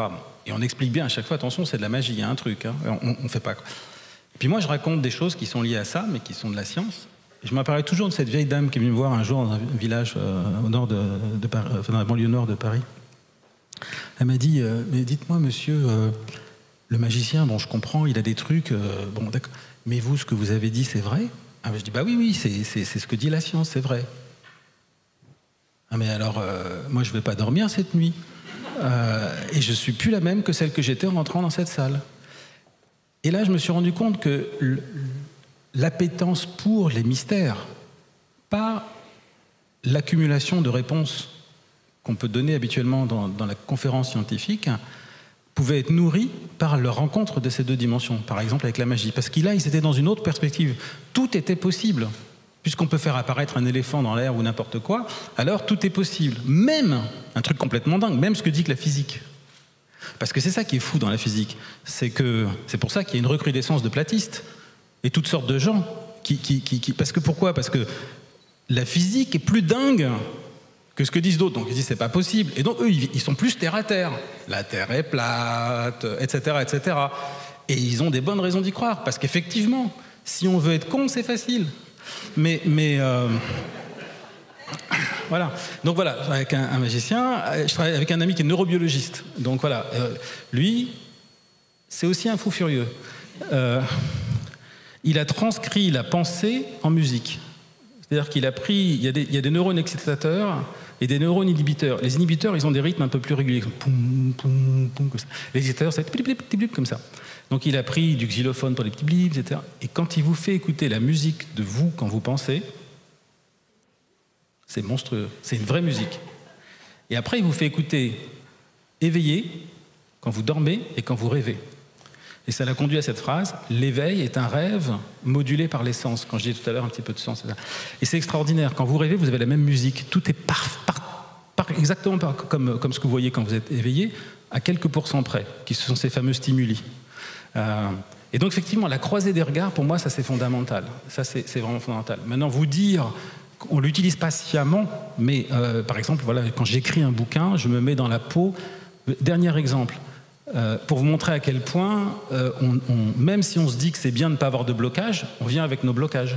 Donc, moi, j'avais fait une observation de l'univers, d'un truc, et puis j'avais publié un article, et puis après, j'ai écrit un bouquin, et je me suis dit, tiens, c'est une astronome, une femme chinoise qui fait une découverte. C'est un roman, ça s'appelle Alice Tao se souvient du futur, c'est un roman. Et dans ce roman, je me suis dit, elle va faire une découverte réaliste. Et je pars de mon truc, et je me dis non, elle va découvrir un truc intéressant, pas la connerie que j'ai publiée. Donc j'imagine un truc fou, et je l'écris dans mon roman. Et puis d'un coup, je lui dis mais si ça se trouve c'est vrai. Donc je reprends mes données, et je les réanalyse, et c'était vrai. Ça veut dire que ce truc-là était dans ma tête depuis longtemps, face à un obstacle épistémologique qui faisait que je me disais il n'y a pas de raison que ce soit vrai. Il a fallu que je le lève en allant aborder ça sous un autre angle, que je vois derrière le mur en quelque sorte, et là j'ai écrit un autre papier où là pour moi ça a tout changé. Si j'avais pas écrit ce bouquin, je l'aurais pas vu. Donc effectivement, ça va avoir des effets on va peut-être pas voir tout de suite, hein, mais c'est ce que nous on appelle dans le jargon ne pas avoir le nez sur le guidon, quoi. Voilà. Il nous reste à peu près une dizaine de minutes. J'ai aussi une question, ça arrive, le modérateur peut être curieux. David, pour ceux qui ne lisent pas votre dernier ouvrage, qui s'arrêtent juste à la couverture, la plus belle ruse de la lumière, qu'est-ce que ça veut dire? Qu'est-ce qu'il y a derrière cette lumière? L'idée, c'est marrant parce que j'ai eu trois fois, Hubert Reeves m'a appelé en me disant « Ah ouais, c'est génial, etc. Mais pourquoi tu dis la plus belle ruse ?» Non. Ma question. Parce que l'idée, c'est la suivante, c'est que on peut décrire toute l'histoire de l'univers comme une histoire d'un truc, la lumière, qui veut se multiplier. Vous savez, il y a un grand débat parmi les théoriciens aujourd'hui qui est de se dire, puisque le Big Bang c'était déjà un chaos, comment peut-on aller vers plus d'entropie dans l'univers, puisqu'il y avait déjà un maximum d'entropie avec le Big Bang? Et la réponse, c'est par la production de plus en plus de particules de lumière, par l'égrainage de l'énergie sous la forme de lumière. Pour moi, c'est ça la réponse, même s'il y en a d'autres qui ont proposé... Et alors après, on se dit, bon, puisqu'on sait ça, comment la lumière peut-elle se multiplier? Par exemple, si vous prenez un proton et un électron, du fait qu'ils ont une charge électrique, quand ils passent l'un à côté de l'autre, ça fait de la lumière. Alors vous allez me dire, mais il y a des neutrons. Les neutrons, ça ne fait pas de lumière. Un neutron, si vous le laissez tout seul dans la nature, en 15 minutes, il se désintègre, il devient un proton, un électron. Le truc qui ne fait pas de lumière, vous allez me dire, il y a les trous noirs, c'est pas de lumière. Les trous noirs, c'est au centre des quasars, 1000 milliards de luminosité solaire. Ça s'évapore et ça finit par exploser, ça transforme toute la matière en lumière. Ah merde. Il y a la matière noire. La matière noire, si elle n'existait pas, il n'y aurait pas une seule galaxie, pas une seule source de lumière. Et au final, tout ça, vous avez l'impression que ce sont des outils de plus en plus sophistiqués pour que la lumière se multiplie, comme si elle était multiplie-toi. C'était plus l'histoire de l'univers, c'est la multiplication des photons. Et la plus belle ruse de la lumière pour se multiplier, c'est de nous faire croire à nous qu'on existe pour autre chose que sa multiplication. Et donc, quelque part, la vie est l'incarnation d'une forme de la plus belle ruse de la lumière, puisqu'elle est justement cette forme de multiplication, sans pour autant que ce soit une finalité. Mais je veux dire, on peut voir ça sous cet angle-là. Donc ce titre-là, c'est pour refléter le fait que ce bouquin raconte l'histoire de l'univers vue sous l'angle de la lumière, et une histoire qui est peut-être un peu plus optimiste que... Voilà. Une question au fond de la salle, je crois, et où on revient aux études. Je voulais réagir très brièvement à ce que vous veniez de dire auparavant. Est-ce que c'est pour vous du même ordre que lorsque Ramanujan écrivait à Hardy, lui envoyait 10 équations, 3 étaient complètement fausses, 3 c'était des choses qu'on connaissait depuis longtemps, les 4 autres, Hardy les refaisait, et quand il demandait à Ramanujan « mais comment est-ce que tu es arrivé là ?», il disait simplement « je les ai vus ». Oui, c'est génial. Oui. Alors ces histoires-là, je ne la connaissais pas, celle-là, où il y a une autre façon de voir et où effectivement certains vont voir des choses. Je ne sais pas si c'est en écho avec ce que vous dites là, mais ça me fait vraiment penser à ce que disait Fritz Zwicky, qui est celui qui a découvert la matière noire. Il disait de ses collègues que c'était des spherical bastards, c'est-à-dire des enfoirés sphériques ou des abrutis sphériques. Et quand on lui demandait pourquoi sphérique, il disait parce que quel que soit l'angle sous lequel vous les regardez, ils sont tous aussi cons, abrutis, etc. Donc il avait une personnalité. Et quand on lui demandait mais comment vous faites pour avoir des idées nouvelles, parce que lui-même il se considérait comme un abruti sphérique. Et donc il disait en fait on est tellement cons qu'on n'est pas capable d'avoir une idée nouvelle. Donc vous prenez une question quelconque, et puis vous prenez tous les concepts qui vont avec, et vous les mettez dans des cases, puis après vous mélangez les cases, ça vous fait des périphrases, un peu comme les 10 équations dont vous parliez. La plupart des périphrases n'ont aucun sens, certaines ont un sens mais qui n'est pas réaliste, mais là votre regard va faire que vous allez être attiré par une ou l'autre, et vous allez l'investiguer, et vous allez sortir de votre carcan. Et lui il prétend que les découvertes qu'il a fait sont nées de ça, et il en a fait plein. J'ai vu après que maintenant, il y a même des gens qui en font leur métier d'enseigner ce que ça s'appelle la méthode de la matrice morphologique. Alors aux États-Unis, ils ont toujours, vous savez, les 7 méthodes pour être génial, les 7 méthodes pour gagner beaucoup d'argent, etc. Donc il y a des gens qui proposent ça dans leur technique. Mais bon, voilà, à côté de ça, il a eu des idées aussi farfelues qui se sont révélées fausses, mais il a déblayé pas mal. D'autres questions ou on revient? Oui, allez-y. Il nous reste 5 minutes. Eh bien moi j'ai une autre question. J'aimerais rester un peu plus sur le pragmatisme après tout ce qu'on a pu évoquer sur l'homme et l'univers. Est-il cohérent à l'échelle humaine de se soucier de l'univers, univers que nous ne verrons probablement jamais qu'en photo? Alors je ne veux pas mettre les astrophysiciens au chômage, mais est-ce que cet univers vous le renommeriez univers star? Est-ce que cet univers? Vous le renommeriez univers star? Oui, bah oui. Vous avez répondu. Oui, bien sûr. C'est notre regard qui fait l'univers. Vous savez, c'est intéressant parce qu'on pense qu'à l'époque de Copernic, on a délogé la Terre du centre du monde. Et donc, depuis, on n'était plus au centre du monde. Ben, c'est pas vrai. On est au centre du monde. On est au centre de fuite des galaxies qui partent toutes par rapport à nous, et on est au centre de ça. C'est un centre virtuel, mais on est au centre du monde. Si vous regardez le fond diffus cosmologique, d'où vient la lumière la plus ancienne de l'univers, on est au centre d'une sphère qui est une sorte de plasma. C'est un centre virtuel. Vous allez n'importe où, c'est encore un centre. Mais on n'a jamais quitté le centre du monde, à part 2 petits moments dans l'histoire de l'humanité. Et donc, en fait, le monde n'est pas le monde. Le monde est le reflet de ce que nous sommes. On ne parle pas de l'univers. On parle de ce qu'on est capable d'appréhender de l'univers. Si l'univers était extrêmement différent de ce qu'on pense, on ne le saurait pas. Et je vous garantis qu'il est extrêmement différent de ce qu'on pense. On en a la preuve parce qu'on a des incohérences dans ce qu'on pense. On appelle ça la matière noire, on appelle ça l'énergie noire, on appelle ça le fait qu'il y a des galaxies très massives, des grands redshifts et très lointaines dans l'univers qui n'auraient pas dû être là. Notre galaxie, la Voie lactée, devrait être entourée d'une centaine de petites galaxies qui ne sont pas là. Tout ce qu'on fout sous le tapis, qu'on ne vous dit pas, mais qu'on vous dit là, puis après si vous me redemandez, je vous dirai, mais je n'ai pas dit ça. Tout ça fait qu'il y a de bonnes raisons de penser que l'univers n'est pas ce qu'on dit. Et c'est ça qui est intéressant. Il change avec notre regard. Et vous pouvez essayer ça avec les gens. Là, je vais vous dire un truc un peu con, mais je devais aller dans une conférence où il y avait un grand amphithéâtre, une conférence internationale, et j'avais une tension avec un professeur. On avait eu un conflit, on disait des trucs qui n'étaient pas les mêmes. Bon. Et je savais que ça pouvait mal se... Enfin, moi, je voulais... Voilà, bon, il y avait une tension. Donc, je me suis dit... Avant de rentrer dans la salle, je me suis dit, j'ai pas envie d'être en tension avec ce professeur, en plus que je respecte et tout ça. Et donc, j'ai changé dans ma tête l'idée que j'étais en tension avec lui. D'accord ? Et ça a été une souffrance, parce que j'ai eu plein de réactions intérieures qui me disaient, si tu y vas comme ça, mais il va te laminer à un point... parce que je ne serais pas protégé. J'ai quand même fait ça. Croyez-le ou non, je suis rentré dans la salle, il était à l'autre bout, il m'a souri, il est venu directement vers moi, il m'a dit « Salut David, comment ça va ?» etc. Comme si j'avais changé le monde en changeant mon regard sur le monde. Tout ça, c'est pas de la métaphysique, c'est juste que des micro-signaux du visage, il voit bien que vous êtes... J'ai dû rentrer avec un petit sourire, alors que sinon je serais rentré avec la bouche comme ça. Il l'a vu. Je dis pas que c'est de la magie. Mais donc, comme le dit le pigeon là, il se moque de moi, mais... il me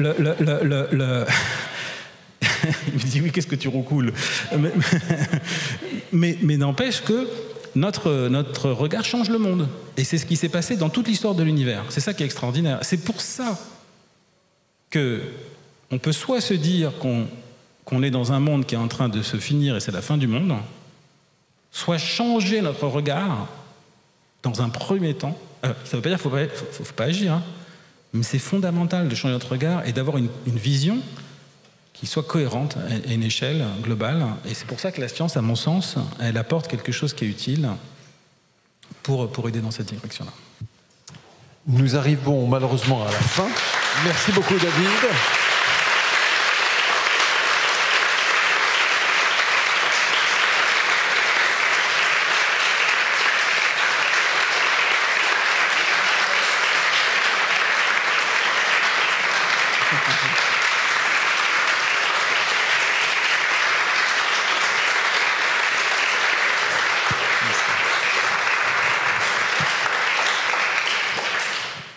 Merci encore, David.